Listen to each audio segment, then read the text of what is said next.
E os judeus tiveram a oportunidade de experimentar uma relação muito pessoal. Então imagine você atravessando um deserto, depois de ser liberto das mãos de Faraó e recebendo uma comida do alto. Imagine você sentindo frio à noite e sentindo um calor vindo do céu para aquecer sua tenda, sem sua tenda se queimar. Imagine você torrando num sol de 70 graus e uma nuvem de bonança, frescor, em cima do povo, enquanto caminhava no meio do deserto. Então os judeus de fato foram pessoas que experimentaram de forma especial Deus. E o que Jesus está dizendo quando ele fala aqui dos ímpios? Ou seja, ímpios aqui significa aqueles que não tiveram esse conhecimento de Deus, não tiveram nenhuma experiência, não experimentaram nada. Eles confiam em si mesmo, eles buscam por si mesmo. Pagão é aquele que a perspectiva de vida está limitada a seus próprios pensamentos, a sua própria forma. Tem gente que acha que a crise forja. Às vezes fala assim, é bom você estar passando por isso. Mas a crise não forja, a crise revela. O sofrimento, a princípio, antes dele nos ensinar, ele mostra como a gente está. A perda, ela é pedagógica, ela expõe, para depois nos ensinar. E aqui Jesus está trabalhando a ideia de vocês confiam mais em vocês mesmos, ou vocês são filhos de Deus e confiam naquele Deus que os tirou desde da escravidão do Egito e os trouxeram até aqui. A filosofia de vida de um homem se manifesta de maneira que ele vive e que ele reage às coisas. Descobrimos muita coisa a nosso respeito no cotidiano, no pagar e no receber, nos nossos papos com amigos, né? Na nossa relação com nossos cônjuges, na forma que tratamos os nossos filhos, na forma que enfrentamos a fila no supermercado. Tudo isso comunica muito da nossa filosofia de vida. E o que Jesus está falando aqui é o seguinte: se você é cristão ou crente em Jesus, você não é ímpio. E se você não é ímpio, você tem fé. Você é convidado a viver de uma forma diferente. Se torna nítido qual é a estatura espiritual de uma pessoa, principalmente no tempo. Se torna nítido a espiritualidade de uma pessoa na escassez, mas principalmente nos tempos bons, na bonança. Porque dizimar de R$1.000 é uma coisa. Agora dizimar R$100.000 é outra coisa.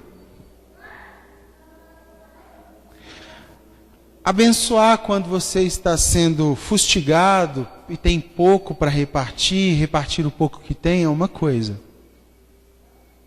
Mas repartir o muito, do muito que você tem, é outra coisa. E aqui está dizendo que os ímpios, eles correm atrás. Os ímpios, os gentios, aqueles que não conhecem a Deus, vivem para correr atrás do que comer, do que beber e do que vestir. Vou repetir.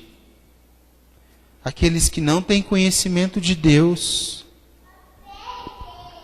aqueles que não são discípulos, vivem para comer, beber e vestir. A palavra é muito incisiva, né? Eles procuram e buscam intensamente se satisfazer. Eles buscam as principais estratégias do mundo para as coisas do mundo. Essas pessoas vivem para coisas. Elas buscam intensamente, incansavelmente, enquanto o seu limite não estiver com 6 dígitos, no mínimo, não está bom. Há um objetivo: acumular coisas na terra. Normalmente nós vamos nos perder nesse caminho, principalmente aqueles que têm síndrome de pobreza. E se você é um filho de Deus, filho de Deus Pai, Criador dos céus e da terra, o que Jesus está dizendo é: não é possível você ser pobre. Você só vai se ver pobre se você não se vê filho. Herdeiro de Deus, co-herdeiro com Cristo. E aí você vai dedicar a sua vida inteira para acumular tesouros na terra e ainda continuar pobre, porque o seu pai é dono de tudo. Eu disse há pouco tempo que algumas pessoas preferem trocar a riqueza do tudo pelas migalhas que ela pode conseguir por ela mesma. E é isso que Jesus está tentando circuncidar no coração dos discípulos. Vocês vão continuar vivendo para vocês? Ou continuarão, ou buscarão em primeiro lugar o reino dos céus? Está falhando? Bom. E essa é uma questão vital, importante para nós. Somos nós assim?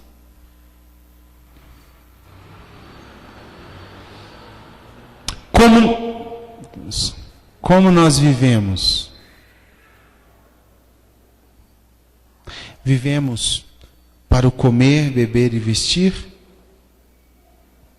Porque se vivemos para o comer, beber e vestir, somos pagãos, ímpios, não conhecemos a Deus. Uma vida...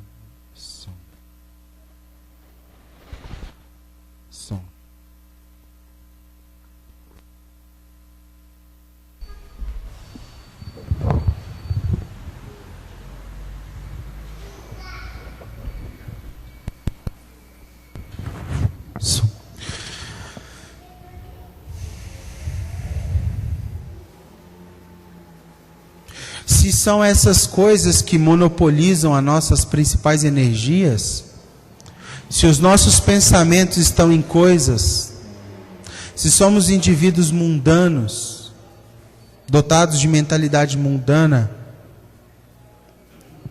e pior, travestidos de crente, e muitas vezes usamos inclusive o nome de Deus para nos dar mais coisas e coisas e coisas, nós comunicamos que não conhecemos a Deus. Somos nós cobrados acima da média, porque estamos sendo lançados acima da média. E a média, o mediano, o medíocre, é buscar as coisas. É viver para essas coisas. É uma linguagem que já, inclusive, tomou a igreja. A igreja, ela utiliza muitas vezes, a igreja com I minúsculo, desse desejo do coração do homem de ter coisas para atrair mais pessoas.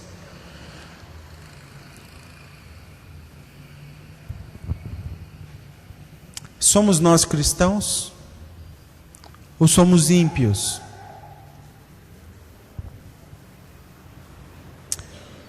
Primeira coisa então que eu pensei, que eu acabei de te compartilhar, é que não tem como ser crente e ser pagão ao mesmo tempo. Ou a gente se reconhece como um cristão que confia no Deus que nos tirou do Egito, nos guiou pelo deserto, nos deu uma nova terra e nos dará uma nova casa? Ou seremos ímpios, pagãos? Buscaremos as coisas, viveremos para ter coisas. A segunda coisa que eu anotei é que o seu ponto de vista hoje comunica sobre o que você espera do amanhã. Uma vida que vai do prato à boca não é vida, pessoal.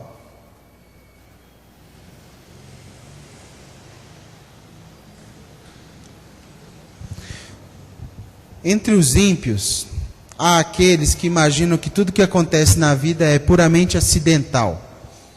Esse ponto de vista tem sido conhecido como teoria da contingência. O que é isso? É o seguinte: tudo acontece sem motivo ou sem razão. Ninguém sabe o que vai acontecer amanhã, então é o que a gente chama de amanhã desconhecido. Logo, não há propósito na Terra, não há propósito nessa vida.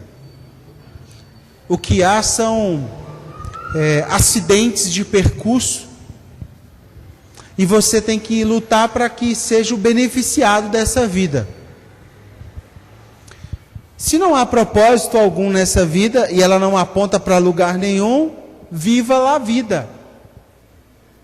Come, bebe, regaladamente. Tem até uma música que a gente gosta, né? Vou deixar a vida me levar para onde ela quis. Lembra dessa música? O que ela está falando? Não, é um acaso, é um acidente. Viva!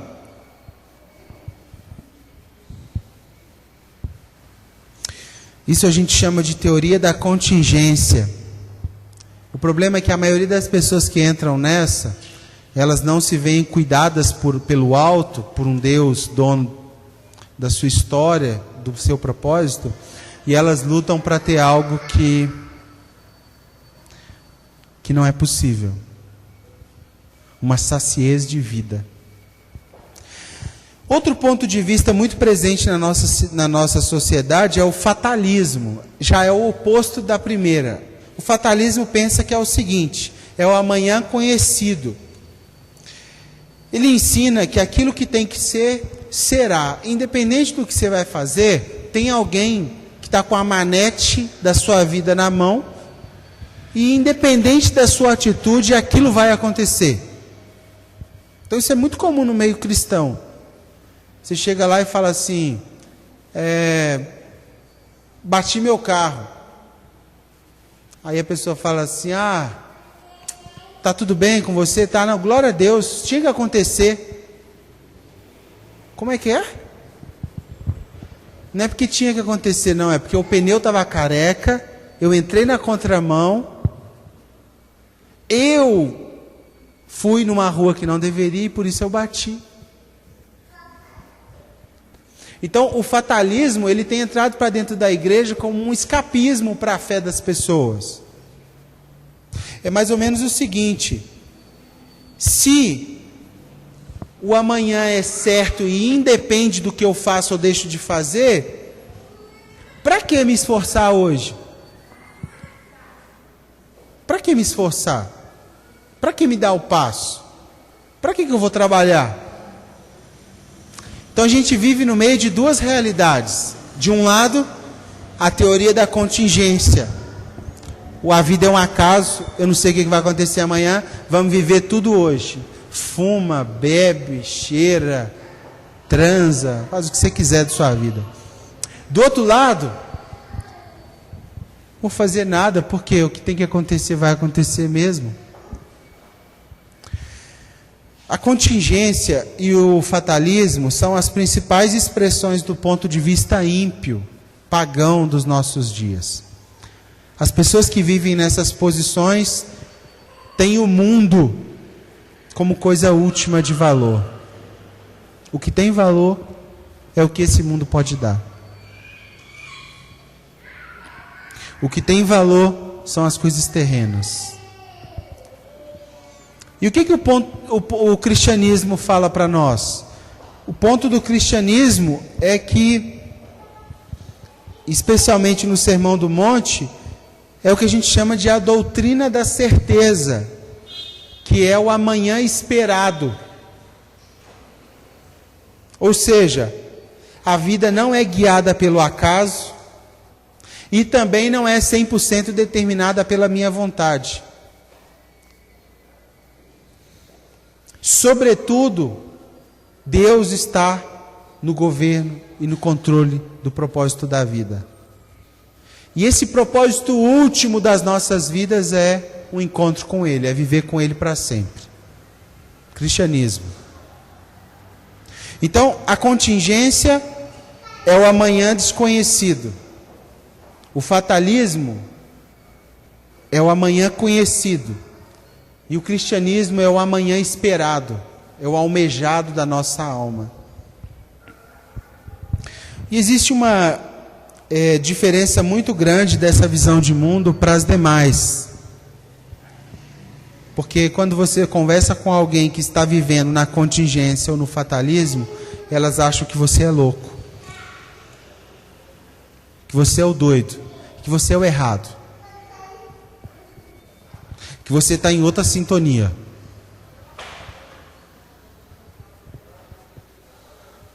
Estamos vivendo uma vida repleta de ansiedades e preocupações? Se sim, possivelmente vivemos na contingência ou no fatalismo. Porque são eles que forçam a gente a pensar nas coisas dessa terra. Mesmo como crentes, podemos estar virtualmente mortos. Lembra quando eu falo do The Walking Dead? Uma geração que não sabe de onde vem, não sabe para onde vai, só foram contaminados por algo que querem devorar tudo à sua volta, aproveitar de todos os prazeres, porque o que tem é essa vida. Se você é crente, você precisa olhar para a sua história e perguntar assim: eu vivo como um ímpio, buscando o que comer, beber ou vestir apenas? Ou eu tenho uma esperança,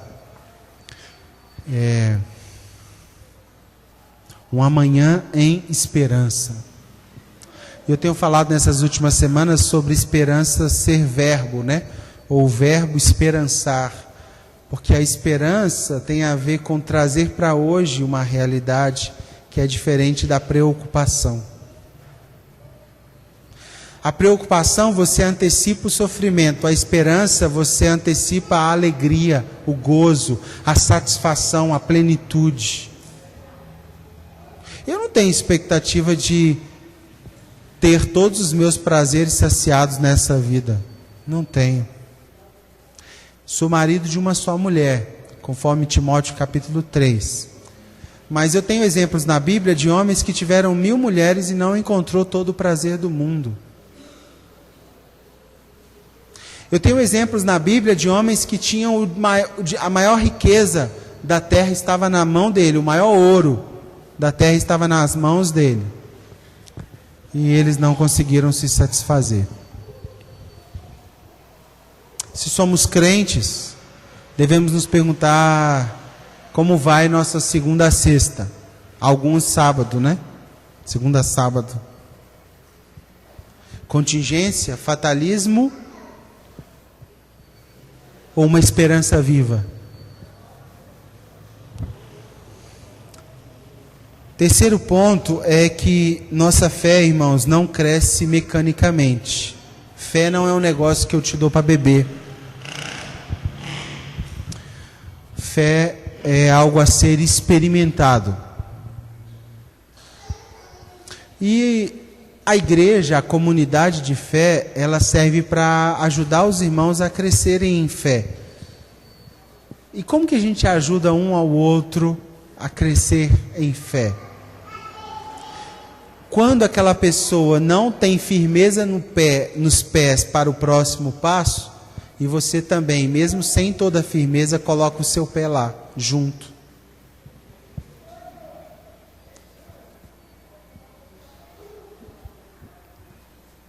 é quando você tem que tomar uma decisão e aquela decisão está te corroendo de insegurança, e quando você compartilha com alguém aquilo te dá paz, ou traz paz àquela pessoa, e a pessoa fala assim: o que você precisa? Ah, eu preciso...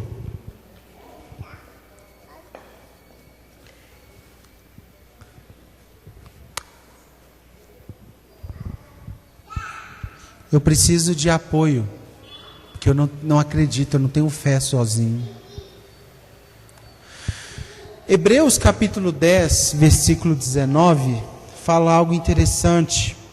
Hebreus 10, 19. Tem alguém aí? Sim ou não? Vamos juntos? Hebreus 10, 19. Portanto, irmãos, temos plena confiança para entrar no lugar santíssimo pelo sangue de Jesus. Versículo 20. Por um novo e vivo caminho que Ele nos abriu por meio do véu. Eu tenho dito que uma coisa é você conhecer, outra coisa é você confiar. Às vezes nós, como crentes, gostamos de falar que a gente conhece Deus, mas a gente vive como se a gente não confiasse em Deus. Vou repetir.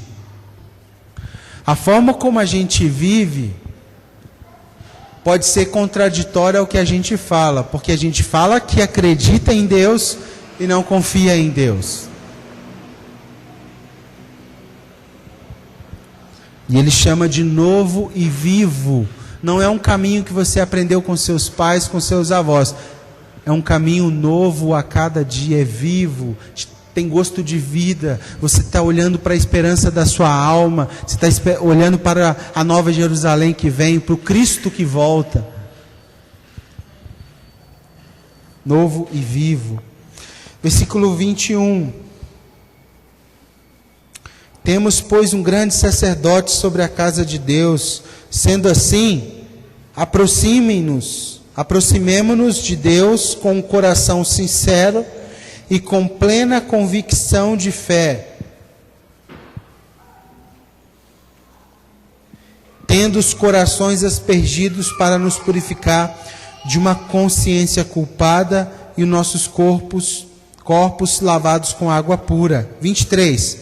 Apeguemo-nos com firmeza à esperança que professamos, pois aquele que prometeu é fiel.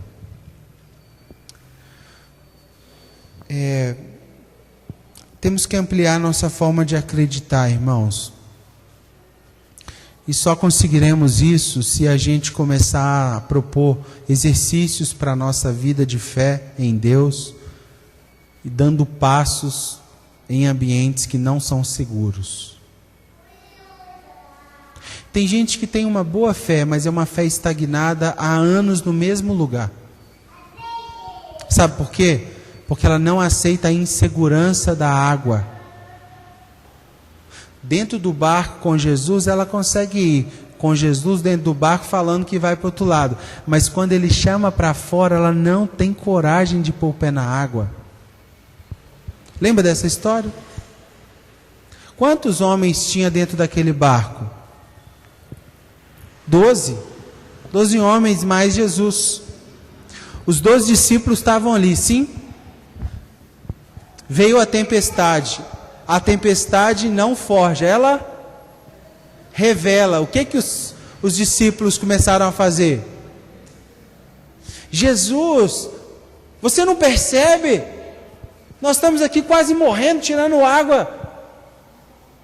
E você está dormindo? Você não está nem aí para nós, ao ímpio falando. Você não está vendo meu sofrimento? E Jesus lá dormindo. O que Jesus disse quando o barco antes do barco partir do outro lado da margem? Vamos para o outro lado. Se Jesus falou que ia chegar do outro lado, o barco ia chegar do outro lado. Só que no meio tem uma tempestade. E para que essa tempestade? Provar a que nível aqueles homens acreditavam no que ele falava. Às vezes é bom a gente perder o emprego, irmãos. Sabia? Às vezes é bom a sua conta ficar no negativo, no cheque especial, meses, você pagando juros. Ô, delícia! Quantos querem? Porque prova o seu coração aonde está o seu tesouro. Revela na prova. Perde um familiar querido, você vê que é bom para tosse. Não é ruim? Revela, expõe em quem a gente crê, para onde a gente está indo. Você pregou para a pessoa, ela falou que crê em Deus, ela morre, você não chora, não é só de saudade não, você fica com medo. Prova. Ontem eu estava lá na casa do Júlio e eu vi uma senhorinha viúva do senhor Silvio, né, Júlio? Dona Teresa? Eda, isso. E ela veio me agradecer e tal, bateu nas minhas costas, tudo. Oh, obrigado, meu esposo morreu e tal. Aquele ambiente, aquele semblante assim, puxa. Aí eu falei, mas você crê em Deus? Ela, creio. Eu falei, então foi só um até breve. Não é isso?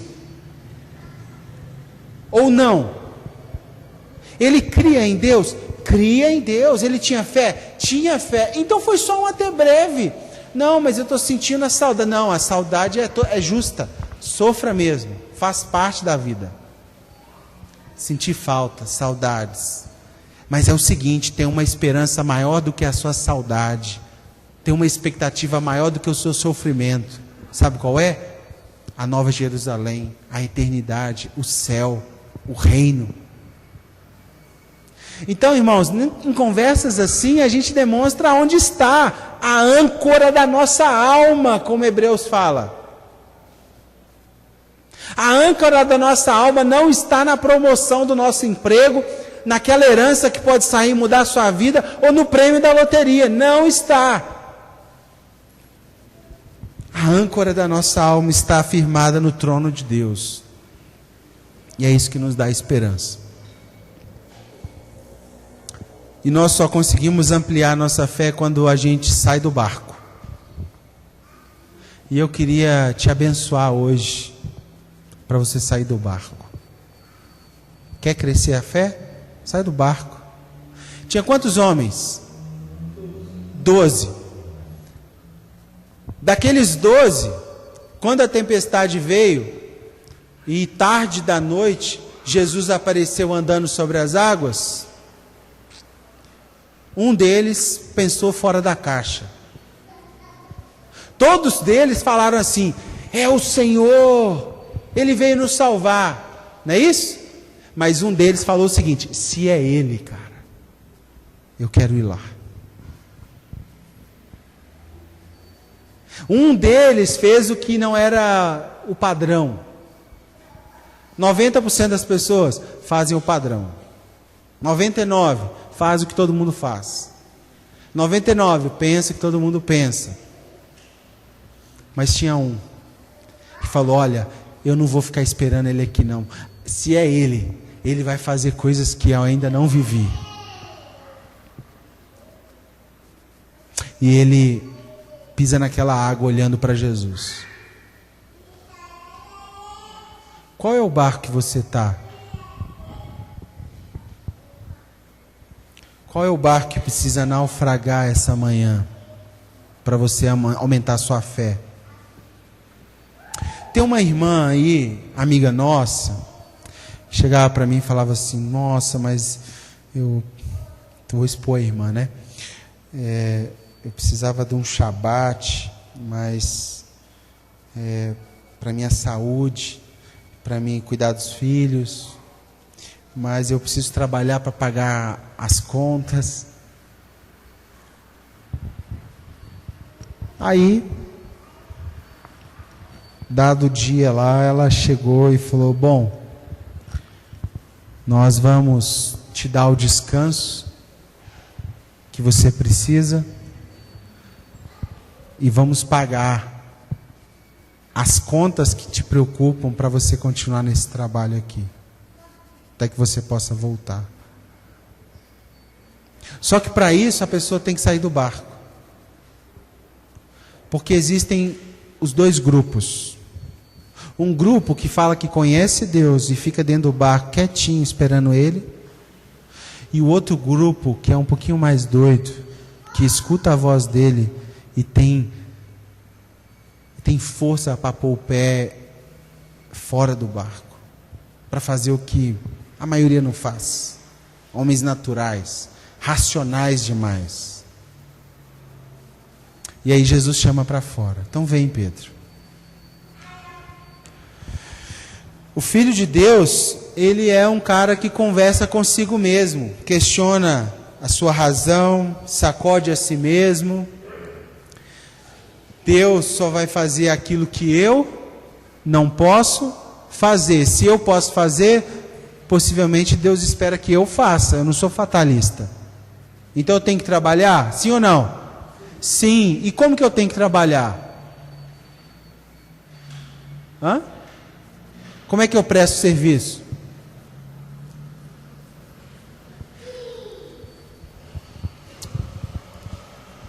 Como é que eu faço a minha parte? De forma razoável, honesta, justa, esforçada, dedicada, exemplar. Posso acordar 10 horas da manhã e esperar o pão cair do céu? Não, querido.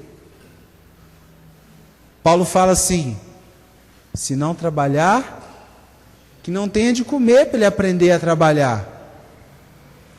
Mas é o seguinte, você fazendo tudo pelas suas mãos, não significa que tudo acontecerá. Ainda assim você depende de favor do alto. O problema é que o ímpio acha que as mãos dele é suficiente para tudo. Já o cristão faz tudo o que ele pode. E o que ele não pode, ele crê que Deus está com ele. Faça a sua parte, preste um serviço razoável, faça aquilo que é correto e legítimo às pessoas, mas a sua certeza não está no seu trabalho. Sua certeza está naquele que prometeu uma recompensa superior. Eu tive um pastor que, pela graça de Deus, ele me ensinou muito sobre uma vida difícil, uma vida não regalada, né? E uma vez nós estávamos em Citrolândia e nós tínhamos uma ajuda de custo mensal, uma oferta da igreja de R$250, para mim e 250 para ele. Só que eu morava aqui, nessa época, por exemplo, estava morando na casa do Júlio, que era a base da missão, e eu ia para Citrolândia trabalhar, 88 quilômetros por dia. Então é um chãozinho, né, de gasolina. E ele trabalhava, como é que chama aquele bairro da Jocum de Contagem? Lá atrás, Granja, Praia, Vista Alegre, aquele fundo de Contagem, longe, para ir para Citrolândia também. E aí, algumas vezes, a gente parava no estacionamento, no posto de gasolina, e ele ia abastecer o carro da missão, e ele passava o cartão, e eu assim, cara, como é que nós vamos pagar isso?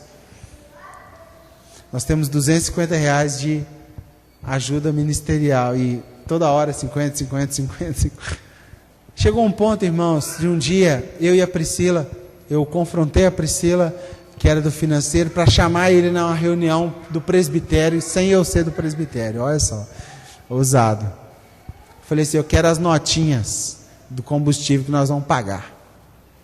Tinha entrado uma oferta de um rapaz que tinha fechado uma madeireira, e aí mandou uma oferta para nós de uns R$2.000. Aí eu falei, não, a gente vai pagar, vamos dar uma oferta para ele e tal. Quer ver? Nós vamos pagar a conta. Em vez de eu só dar a oferta caladinha, eu tomei, mas vamos lá. Me dá suas notinhas. Aí ele começou a me entregar.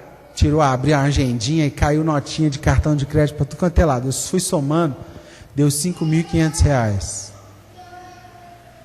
Eu achando que eu ia pagar a conta. A hora que eu acabei, falei assim, isso é louco, isso é contra a razão. Você assim, você tem algum problema de cabeça. Ele falou assim, não, pelo contrário. É porque você nesse ponto ainda está pensando como um pagão, como um ímpio, como um gentio. E assim, como oferta ao Senhor, isso tem sido feito, mas agora como oferta para te ensinar algo. E pegou as R$5.500 de notinha, rasgou, jogou no lixo. Pegou os R$2.000 e mandou para o sertão, para a base que a gente estava abrindo no sertão. Mobiliamos a casa, lá compramos colchonete, colchão, fogão, geladeira. E falou assim, é porque você ainda pensa como os homens naturais pensam. Eu estou sendo irrazoável dizendo que você deve fazer dívida no cartão de crédito, no cheque especial, fazer empréstimo? Negativo. Lembre que antes eu disse, viva de forma correta e legítima. Mas é o seguinte, é a hora que você vai para fora do bar que você mostra onde está seu pé. É a hora que falta ou a hora que sobra. É a hora que você sabe que alguém precisa e que você tem. E aí Deus fala com você e você fala com a sua razão, mas você deve estar doida. Isso não é de Deus, é do diabo. Conclusão. Suas reações são essencialmente diferentes daqueles que não professam a fé? Ou seja, quando você está no meio de quem não é crente, o seu modo de corresponder às coisas é totalmente diferente? Ou as pessoas te acham do grupo delas?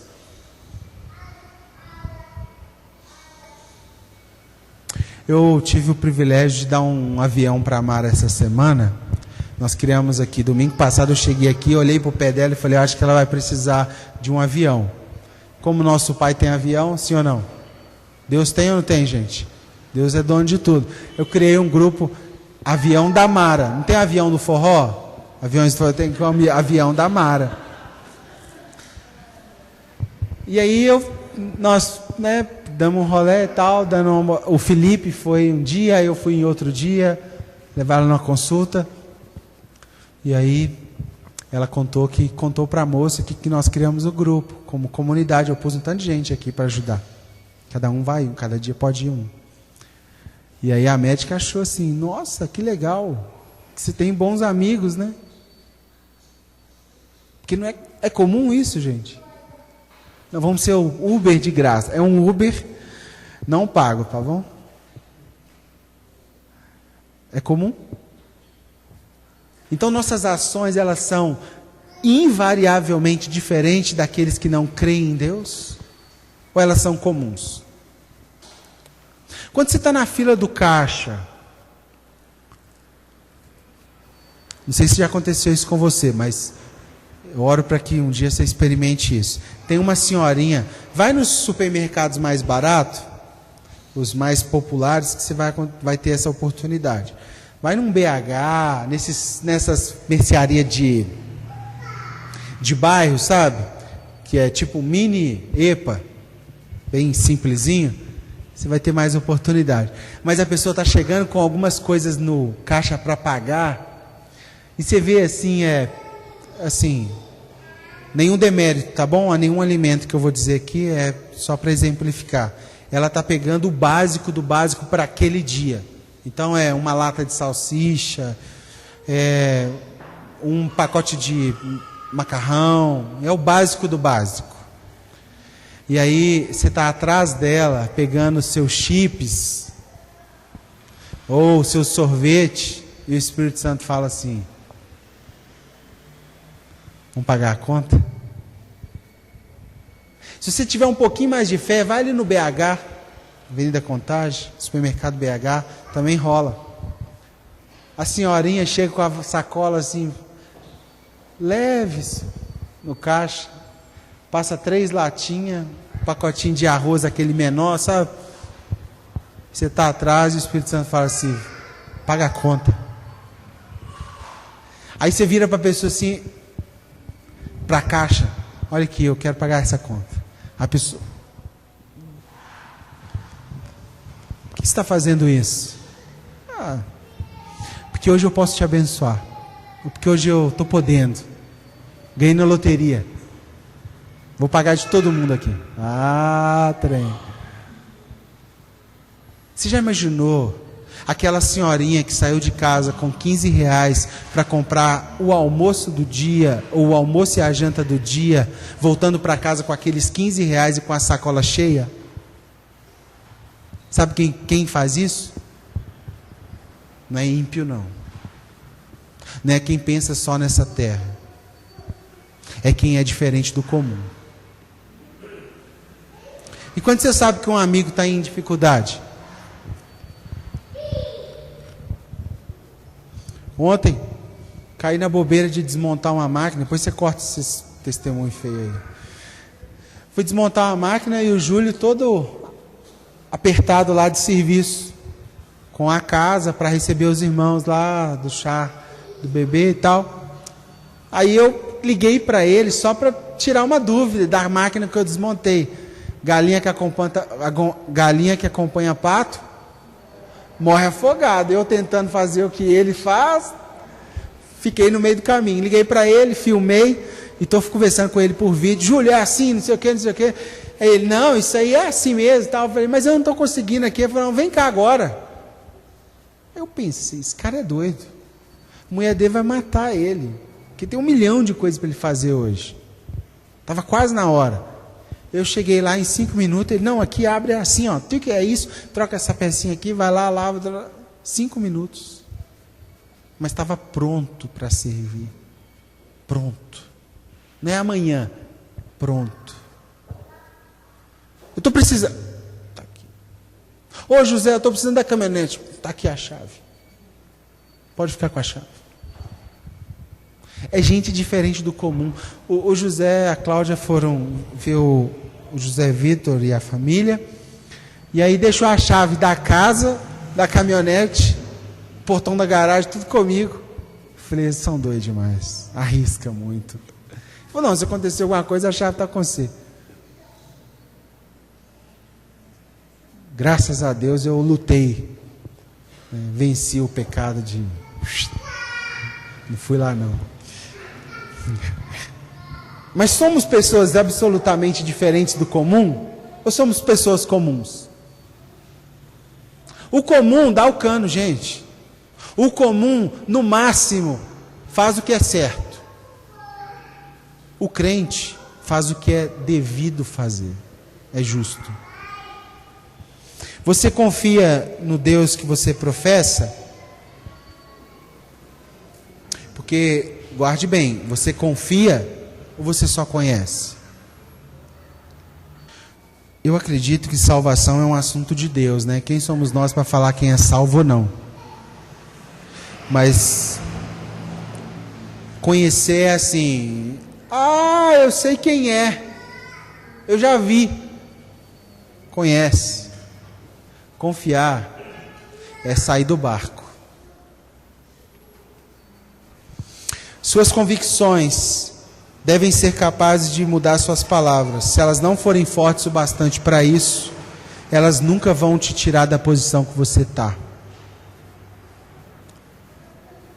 Quando eu começo a ouvir uma pessoa falando sobre coisas simples da vida, a gente consegue perceber a posição que ela vive em Deus. E para fechar, irmãos, existe um remédio para as nossas ansiedades e preocupações. Existe um lugar que pacifica nossas ansiedades. Existe um lugar.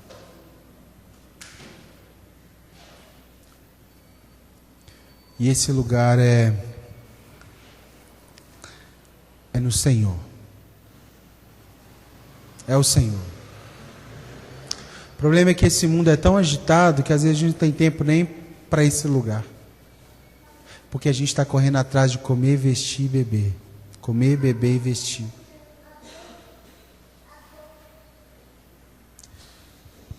Lembra da história de Marta e Maria? Marta, inquieta, perturbada, preocupada, estressada, apreensiva, agitada, andava de um lado para o outro. Estamos cada dia mais agitados, mundo acelerado, 200 WhatsApps por dia, não conseguimos. Antes eu conseguia responder tudo, hoje, misericórdia. Acaba a noite assim, meu Deus, eu não consegui, nem abri ainda. Estamos andando de um lado para o outro como solucionadores de problema, atendedores de demanda, não é isso? Aí de vez em quando Deus tem que falar assim, vamos dar uma paradinha, puxar seu freio de mão aqui, porque esse lugar é no Senhor. Está agitado? Esse lugar é no Senhor. Está angustiado? No Senhor. Está preocupado? Está antecipando preocupações? No Senhor. Esses dias eu orando pelos meus filhos, de segunda-feira, Deus isso, Deus aquilo, você não está vendo, me ajuda, fulano, ciclano, beltrano, faz isso, e Deus falou assim, ei, você está orando igual um ímpio. Para com isso, cara. Eu sei das suas causas antes que isso saia da sua boca. Eu sei o que está doendo no seu coração antes de você pensar em pensar. Eu sei. E eu sou Deus dos seus filhos. Não é você, não. Sou eu que sou o dono da sua conta bancária, não é você não. Sou eu que sou dono do salário, não é você não. Tá bom, Deus, mas qual que é a minha parte? Sua parte é fazer isso que você está fazendo hoje, porque o lugar é no Senhor. Maria, contrário de Marta, quando Jesus entrou na casa dela, ela viu que era mais importante e não tinha mais coisas, não tinha mais comida e bebida, arrumar casa, tudo isso é importante, mas naquele momento havia algo mais importante, coisas eternas. Maria,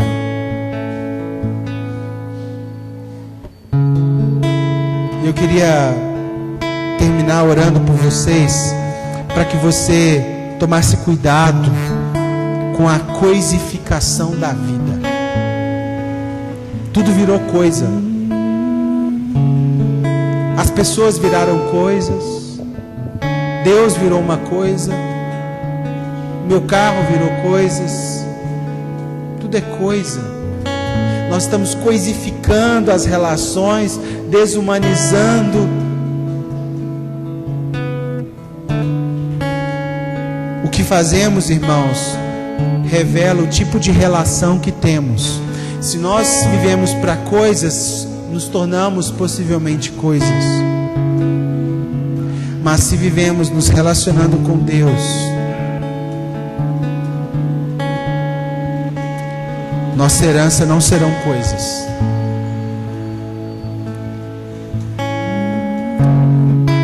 Tem um texto, uma oração de Mateus 11, 28, que diz assim: vinde a mim todos vós que estáis cansado e sobrecarregado, e eu vos aliviarei.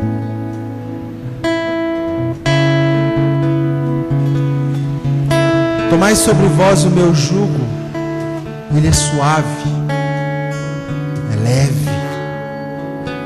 Aprendei de mim, sou manso e humilde de coração, e aí você acha descanso para sua alma. Olha isso.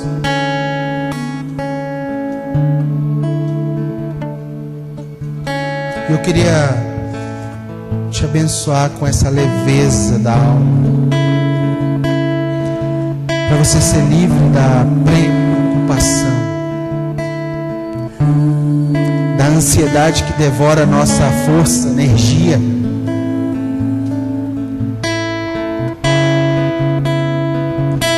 E que a gente fosse para esse lugar que é o Senhor.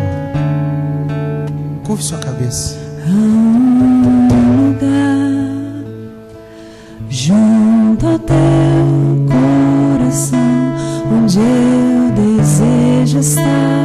Ai, Deus. Há uma voz que como o som de muitas águas eu anseio escutar.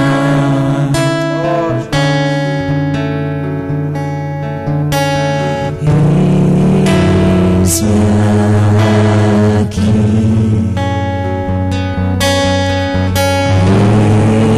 eu sou teu pra sempre.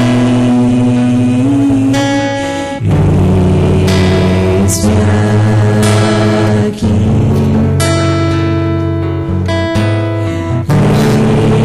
eu sou teu pra sempre.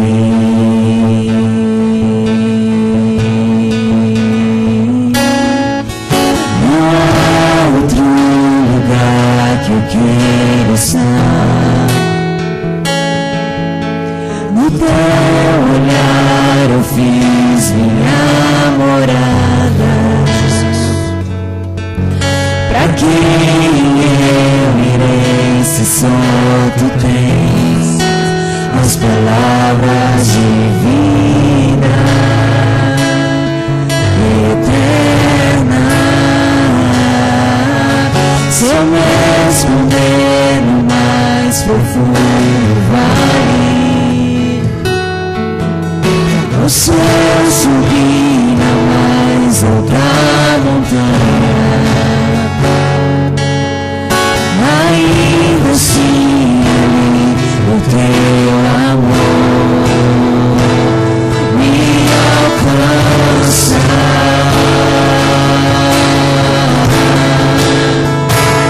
Porque não há outro lugar que eu queira estar. No teu olhar eu fiz minha morada. Pra quem eu irei se só tu tens as palavras de vida eterna? Se eu me esconder no mais profundo vale, ou se eu subir na mais alta montanha, ainda assim ali o teu amor me alcança.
subir a mais alta montanha, ainda assim ali o teu amor me alcança.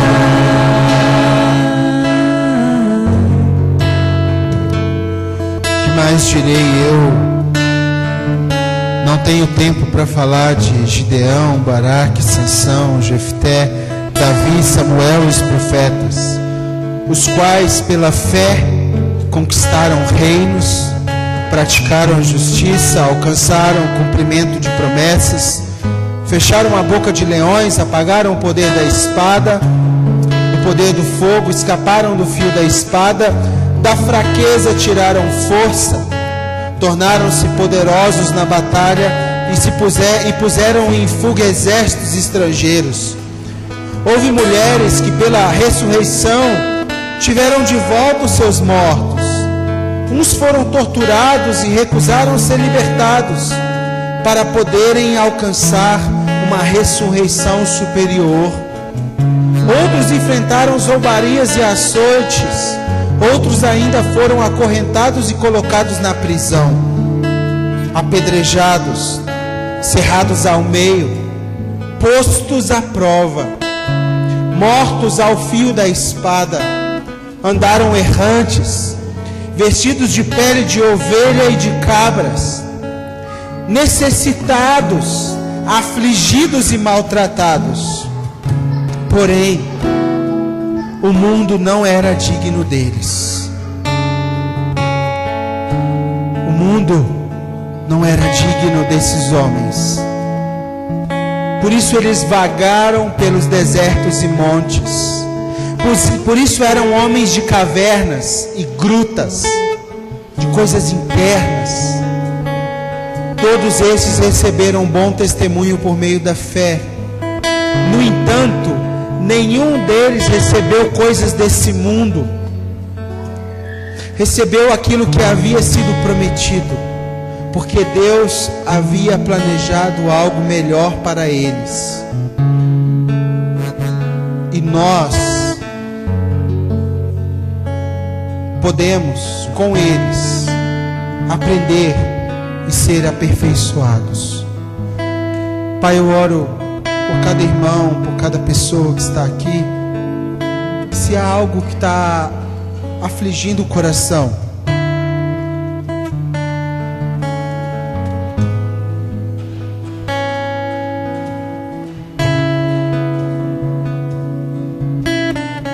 se algo está tirando a paz, que o Senhor revele que o Senhor é o nosso Deus. Que o Senhor acolha a nossa alma e nos dê aquela paz que confronta a razão, que confronta o que é a nossa mente e os nossos sentimentos. E eu abençoo os meus irmãos, Pai, para eles encontrarem sempre esse lugar, essa melhor parte, como Maria escolheu. Que eles não vivam ansiosos, divididos em partes, partimentados, onde suas forças não são empregadas da melhor forma. Pai, eu oro por homens que não são comuns, homens que não são apenas naturais. Eu oro por mulheres que fazem aquilo que as mulheres do mundo não fazem. Eu oro para que as nossas ações sejam um sinal. E para ser um sinal, elas precisam ser diferentes, ser parecidas com Cristo. Em nome de Jesus, Pai, abençoa a sua igreja nesses dias para viver isso. E nos dê homens e mulheres que esse mundo não é digno. Homens e mulheres que não têm preço, que poderiam estar ganhando muito dinheiro, rios de dinheiro, mas não venderam. Não venderam seu ministério, não venderam a sua fé, não venderam seu coração, sua mente, sua razão. Homens que não têm preço aqui na terra, porque escolheram um outro lugar para depositar a sua herança. Em nome de Jesus, Pai, nos ajude em meio a tanta agitação nos nossos dias, a tanto movimento, a tanta cobrança que fazemos uns dos outros, a tanta agenda, a tanto compromisso, tratar o Senhor como algo mais importante.